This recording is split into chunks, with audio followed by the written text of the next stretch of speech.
السلام علیکم قدرمنو انجینر صاحبانو، یو ځل بیا ښه راغلاست درته وایم.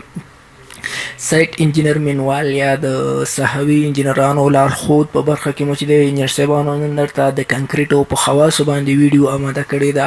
د کنکریټو مهم خاصیتونه په لاندې ډول دي: د کنکریټو مقاومت یا سترین، د کنکریټو دوام یا ډیوریبیلیټي ده، دریم چې دی د کنکریټو د کار توان یا ورکیبیلیټي ده، د زړېدو او تدریجي خرابېدو په مقابل کې، او همدارنګه د امکان په صورت کې د اوبو د نفوذ مخنیوي، اقتصادي توب او داسې نور د کنکریټو د خواصو څخه شمیرل کیږي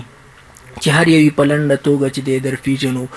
لومړی چې د انجینر صاحبانو مقاومت دی. مقاومت د کنکریټو له مهمو خواصو ځینې ګڼل کیږي چې د کنکریټو په نورو د اهمیت وړ خواصو باندې په زړه پورې اثر غورځولی شي. کنکریټ باید په هغه اندازه قوي وي چې بې له دې زیان ورته ورسیږي. د ټولو وارده شوو فشارونو په مقابل کې د احتیاطي فکټورونو په نظر کې نیولو سره بیره چې د مقاومت وکړلی شي. کله چې کنکریټو مخلوط د اوبو او سیمنټو د لوړ مجازي تناسب د لرلو په اساس سره ډیزاین شي، په کار ده چې د کنکریټو تداوم ضرورت په نظر کې ونیول شي. کنکریټ خپل مطلوب مقاومت هغه وخت لاسته راوړلی شي چې د اچولو په وخت کې په ښه توګه چې د په قالب کې ځای پر ځای شي، په کافي اندازه اوبه د کافي وخت لپاره ورته ورسیږي، اجازه ورنه کړل شي چې ژر وچ شي، ځکه چې د لوندوالی د کنکریټو د مقاومت د لوړولو لپاره چې دی ډیر ضرور دی چې د زیات وخت لپاره په ټیټه درجه د حرارت کې باید کنکریټ وساتل شي. دویم چې د انجینر صاحبانو د کنکریټو د مهمو خواصو له جملې څخه چې د پایښت یا ډیوریبیلیټي ده. د مخلوط د مناسب تناسب ټاکنه نه یوازې دا چې د مقاومت شرایط تامینوي، بلکې د کنکریټو د پایښت په هکله هم په زړه پورې رول لوبولی شي. انجینر صاحبانو څرنګه چې تر اوسه پورې داسې یو منل شوې طریقه وجود نه لري چې د مخلوط د تناسب داسې ټاکنه وکړي چې په هر ډول شرایطو کې د کنکریټ د پایښت لپاره وکارول شي. د دې یو دلیل چې دی دغه دی چې شاوخوا پراخه او ډول ډول شرایطو سره چې دی مخامخ کېدنه ده. که نه کنکریټ چې د مختلفو شرایطو کې چې دی مخ کېږي او اچول کېږي. د پایښت خصوصیت عبارت دی د کنکریټو د مقاومت د چاک کېدو یا د درز د رامنځته کېدو د ورستېدو په مقابل کې هغه عوامل چې د چاک کېدو یا د درز رامنځته کېدو او د ورستېدو لامل ګرځي په لاندې ډول باندې دي. انجینر صاحبانو لومړی چې دی د ناوړه کنکریټو استعمال دی، دویم چې دی د کم پایښته جغلو استعمال دی، دریم چې دی د کنکریټو د خالیګاو ته د ځینې کیمیاوي مضره غازاتو او د مالګې نفوذ دی چې په کنکریټو کې موجود وي. انجینر صاحبانو یو یادونه دلته کومه چې سیمنټ چې کوم دی د دې پی ایچ دی 14 او کله چې مالګې په ځینې نور مضره مواد په دغه کې موجود وي نو هغه د دې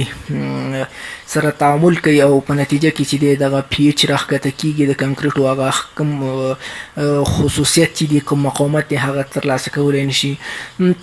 څلورم چې د اوبو کنګل کېدنه او د تودېدل کوم چې د چاکونو او د وړو سوریو له لارې کنکریټو ته داخلیږي. کله چې انجینر صاحبانو دغه کنکریټ په کم وخت کې یخ او ګرم شي نو په دغه وخت کې چې دی دلته یو سایکل رامنځته کېږي د یخوالي او ګرموالي چې په نتیجه کې یا اوبه په ډېرې تیزۍ سره خارجېږي یا اوبه ورکې پاتې کېږي چې دا د درزونو رامنځته کېدل او سوري چې دی په کنکریټو کې رامنځته کوي. پنځم چې دی غونجېدنه چې د حرارت د درجې د تغییر په نتیجه کې صورت نیسي. لاندې عوامل چې د کنکریټو مقاومت او پایښت باندې چې دی ناوړه اغیزې چې دی پرې باسي. او انجینر صاحبانو هغه عوامل چې د کنکریټو په مقاومت او پایښت ناوړې اغیزې کوي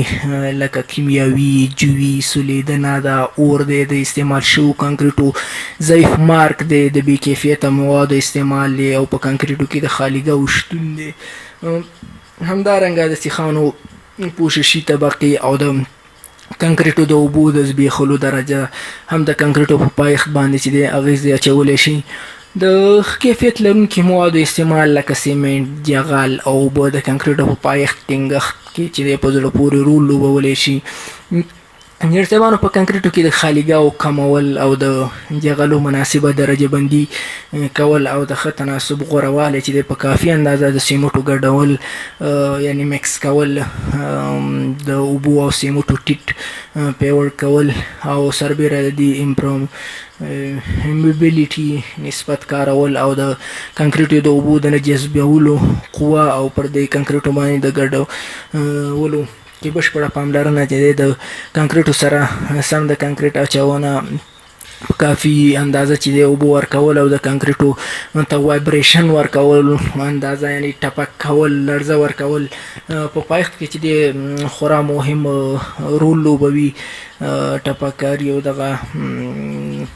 کمپاکشن چې ورته کنکریټو لپاره ډیر مهم دی ځکه دوی خالیګاه د منځه ځي چې خالیګاه په کنکریټو کې ختمه شي نو دا ډیر زیات مقاومت رامنځته کوي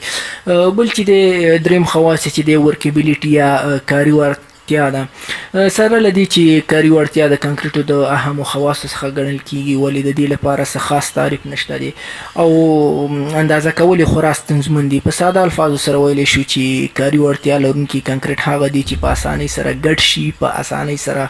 وړنه او راوړنه وشي ځای پر ځای کول ټپک کول په اسانۍ سره سرته ورسیږي د کار وړ کنکریټ چې دي په هغه اندازه سره اوبلن وي چې په کمترینو کارګرو سره ټپک کاری شي مګر دومره اوبلن نه وي چې د جغلو د بیلیدلو یا سبب وګرځي یا بلډینګ وکړي یا اضافي اوبه چې د مخلوط سره را په سر باندې راټولې شي دومره زیاتې اوبه هم وانچول شي سلمپ یې باید ډېر زیات ونه اوسي د کنکریټو کاري وړتیا چې په لاندې عواملو سره په څرګند ډول باندې متاثره کیدی شي انجینر صاحبانو نننۍ ویډیو په همدې ځای باندې سټاپ کوو یا که تاسو کومه پوښتنه لرئ یا غوښتنه لرئ نو په دغه ادرسونو کولی شئ زموږ سره اړیکې ونیسئ